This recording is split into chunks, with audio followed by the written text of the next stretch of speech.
좋아요, 구독. 그러면 저희는 첫 종목부터 구조를 해보겠습니다. 동원 시스템즈를 먼저 구조를 해보겠습니다. 2분기 실적이 발표가 됐습니다. 그런데 이 실적을 보니까 매출과 영업이익이 모두 지난해 같은 기간보다 줄어든 것으로 집계가 됐습니다. 무균 충전 음료 사업은 실적 호조를 보였지만요. 알루미늄 미주 수출 감소가 부진 요인으로 꼽혔습니다. 이 실적에 대해서 어떻게 평가하실까요? 우선 실적이 좋지 않았다는 것이 굉장히 좀 중요한 포인트가 될 겁니다. 동원 시스템즈가 이제 시장에서 투자자들이 접근을 할 때 결국에는 어떤 부분에 포인트를 놓고 접근하느냐가 좀 중요하다라고 생각을 하거든요. 이제 방금 이제 말씀드렸다시피 이 회사의 핵심이라고 하면은 알루미늄 박이 되겠죠. 결국에는 알루미늄 박, 원통형 캔과 같은 이제 2차 전지와 관련된 재료, 소재와 관련해서 이제 좀 시장에서 부각을 받았다라고 좀 말씀드리는 것이 맞을 것 같습니다. 그 외에 사실 사업으로 친다라고 하면은 이제 원래 하던 일이 식품용 이제 알루미늄 박이라든지 이런 사업들을 했었는데 사실 이거 가지고 시장에서 좀 주목을 받고 시세가 났던 건 아니잖아요. 그러면 결국에는 이 종목도 2차 전지 업종으로 분류를 해서 2차 전지 관련된 모멘텀, 배터리 관련된 모멘텀이 어떻게 되고 있는지를 조금 더 체크하는 것이 낫다라고 생각을 하고 있습니다. 우선 영업이익 연결 기준으로 했을 때 영업이익이 한 256억 나오고 전년 대비 한 13% 정도 빠지는 수치입니다. 실적 자체가 이제 부진했기 때문에 주가가 떨어진다라고 해도 사실 좀 무방하다라고 생각하거든요. 결국에는 실적도 당연히 주가에 반영이 되는 거니까요. 그 외에 조금 더 생각을 해본다라고 하면 결국에는 오늘 에코프로만 보더라도 대략 한 10% 가까이 조정이 나오고 있는 상황이고 그 외에 다른 종목들도 2차 전지와 관련해서 조정이 나오고 있죠.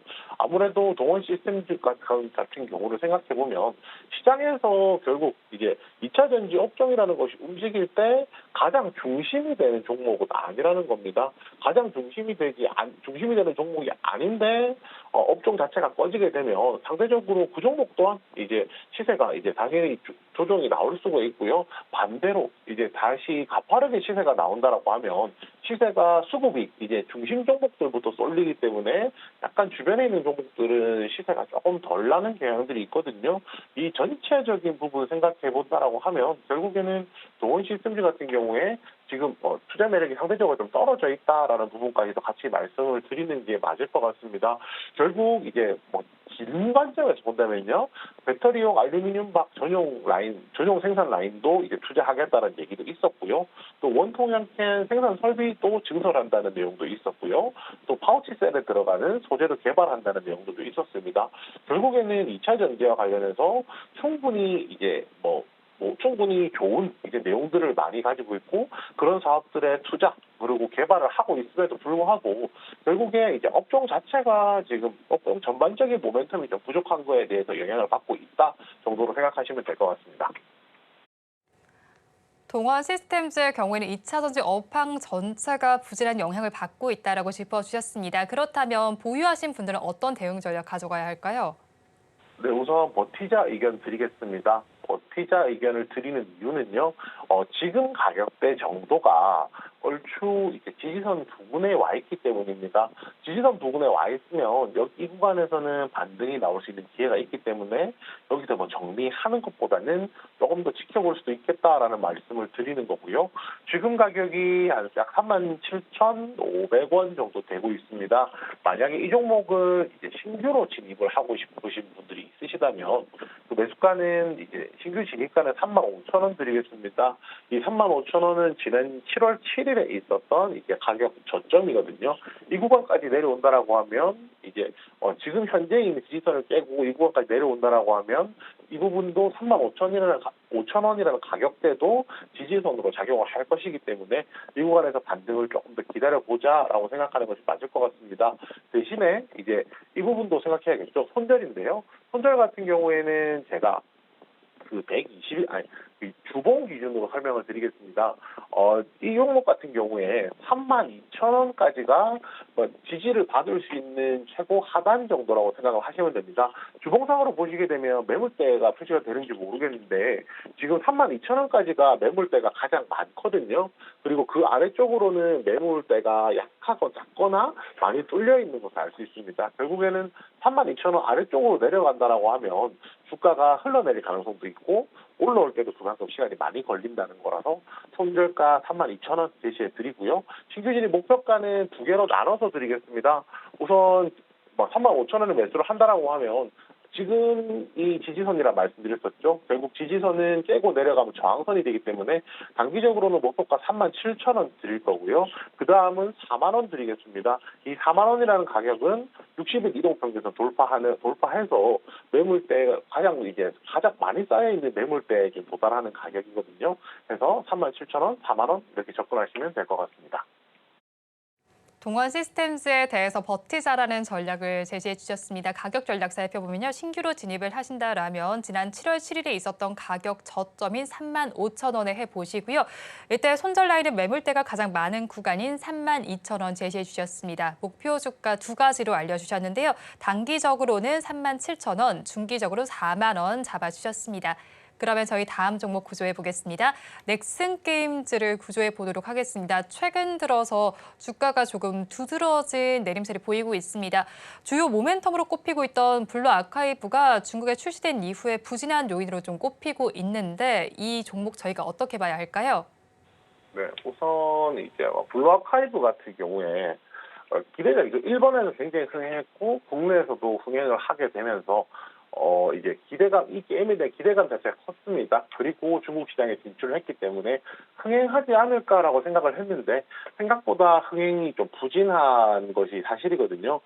지금 데이터만 놓고 봤을 때는 iOS, 아이폰 기준으로 했을 때 다운로드 지표가 20위권 정도 된다라는 얘기가 있었습니다. 결국에는 기대에 비해서 흥행이 못 미치는 것은 맞다라고 좀 생각을 하고 거기에 대해서 이유를 조금 체크를 해볼 필요가 있다라고 생각을 하거든요.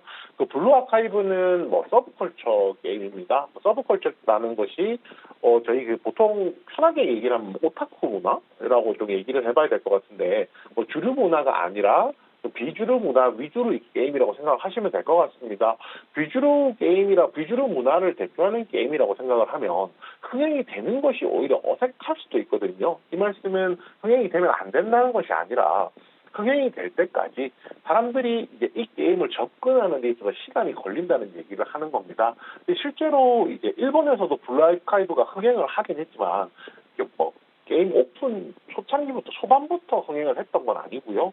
서비스가 진행되면서 순차적으로 흥행이 되고 입소문을 타고 플레이 유저가 늘어나고 흥행을 했던 역사를 가지고 있는 게임이거든요. 결국에는 이런 부분들이 중국 시장에서도 비슷하게 조금 적용되지 않을까라고 생각하는 것이 좀 합리적이라는 생각을 조금 가지고 있습니다. 아직은 더 지켜보는 것이 맞다라고 좀 생각을 하는 것이 좀 자연스럽다라고 좀 얘기를 해봐야 될 것 같고요. 우선 2분기에는 영업이익이 한 20억 정도 나오고 전년 대비했을 때는 흑자 전환이 예상이 되고 있습니다. 9일이니까 이틀 뒤에 실적 발표 예정인데요. 실적이 지금 흑자 전환이 되긴 했지만은 전 분기죠. 1분기 대비했을 때 1분기에 대략 한 120억 정도였던 점 생각해보면은 실적이 영업이익이 나빠진 것도 맞고요. 또 시장에서 기대하던 수치를 생각해보면은 기대보다도 못 미치는 것도 사실입니다. 결국에 이 부분을 반대로 생각하면요. 오늘 같은 경우 주가 오늘이죠. 지난주 금요일 오늘 주가가 가파르게 조정이 나오고 있기 때문에 이 실적에 대한 부분은 실적 발표가 되는 시점까지 간다라고 하면 얼추 실적에 주가에 반영이 되지 않을까라는 점도 생각을 해볼 수 있습니다. 이런 점들까지도 좀 고려해볼 필요는 있고요.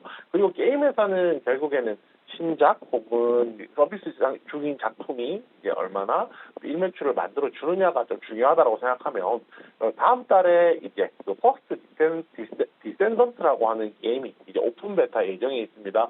이 게임 유튜브를 통해서 저도 조금 몇 번 봤었고요. 그 다음에 분석하는 베타 테스트 관련해 이 게임과 관련해서 소개하는 영상들도 여러 가지 나오기도 했었는데요. 생각보다 상당히 기대작이라는 얘기들이 많이 있는 상황입니다. 결국 오픈 베타를 통해서 플레이를 해보았을 경우에 이 게임이 더 흥행할지 아닐지에 대한 여부는 생각할 수 있겠지만은 전체적으로 이런 부분 조금 생각한다라고 하면 넥슨 게임즈는 맞아야 될 매를 먼저 맞고 있다 정도로 한번 정리해 볼 수 있겠습니다. 넥슨 게임즈에 대해서 맞아야 될 매를 먼저 맞고 있다라고 정리를 해주셨습니다. 그렇다면 가지고 계신 분들께서는 어떤 대응 전략을 가져가면 좋을까요? 네, 일단 버티자 의견 드리겠습니다. 버티자 의견 드리는 거는요, 지금 가격이 17,870원 정도인데, 이 가격이, 이 주식이 17,000원 정도에서 이미 지지선을 밑에 받쳐놓고 있기 때문입니다. 지지선 부근까지 이미 내려왔기 때문에 이 구간에서는 반등을 조금 더 기다려볼 수 있다라고 조금 생각을 하고 있고요.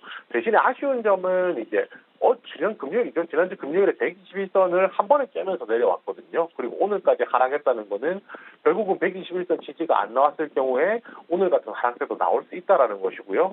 결국 이동평균선이 가지는 지지선으로서의 의미, 그리고 이제 17,000원에 있는 이 가격대에서 나오는 지지선의 의미를 생각해 보았을 때 조금 가파르게 이제 121선이 깨지면서 이제 하락을 조금 가속화하지 않을까 하는, 그리고 방금 앞서서 말씀드렸던 모멘텀들이 좀 약했기 때문에 그런 우려감이 있다는 점도 한번 생각을 해볼 수 있을 것 같습니다. 만약에 이 종목에 대해서 신규 매수를 진입을 하신다라고 하면 지금 가격보다는요, 더 아래쪽에서 매수를 하는 것이 맞다라고 생각합니다. 이거는 아까 제가 말씀드렸던 121선이 지지선으로 작용하는 강도, 그리고 17,000원이라는 가격이 매물대가 지지선으로 작용하는 강도를 생각해 봤을 때 이동평균선이 더 강하다고 판단하기 때문이고요. 지금 여기서 조정을 받는다라고 하면 더 이상 이동평균선 지지는 없습니다. 없고요. 15,000원에 이제 매물대, 가장 많은 매물대의 지지가 있습니다. 이 15,000원, 14,000원부터 15,000원 정도 가격대가 이 넥슨게임즈를 가장 많이 매수를 했던 가격대거든요. 이 구간이 이제 아마 지지선으로 작용을 할 것이기 때문에 신규 진입을 한다라고 하면 15,000원 이제 말씀을 드리겠고요. 신규 진입 손절가는 12,000원 드리겠습니다. 이 12,000원이라는 가격은 다소 좀 아래쪽으로 보이긴 하지만요. 15,000원에서 지지를 못 받고 매물대로 내려간다라고 하면 그 중간에 13,500원 그리고 12,000원 정도 지지선이 작용을 하고 있습니다. 그런데 이제 지난 올해죠. 올해 1월 3일 기준으로 보면은 주가가 최저가가 11,750원이거든요. 이 밑으로 내려간다라고 하면은 반등할 때까지 시차가 굉장히 많이 걸릴 거기 때문에 조금 이제 로프하게 잡아서 신규 진입 손절가 12,000원 제시해 드리고요. 신규 진입 목표가도 두 개 드리겠습니다. 17,500원, 19,500원 드릴 텐데요. 17,500원은 오늘 있는 가격 저점 되겠죠. 지금 지지선이 나중에 저항선이 될 것이기 때문에 17,500원 드리고요. 19,500원 같은 경우도 마찬가지입니다. 여기서 121선을 돌파한다고 해서 61선까지 한 번에 도달할 수 있는 것이 아니기 때문에 61선과 121선 그 중간 어디쯤 해서 이제 19,500원 제시해 드리겠습니다. 넥슨게임즈에 대해서도 버티자라는 전략 제시해 주셨습니다. 가격 전략을 살펴보면요.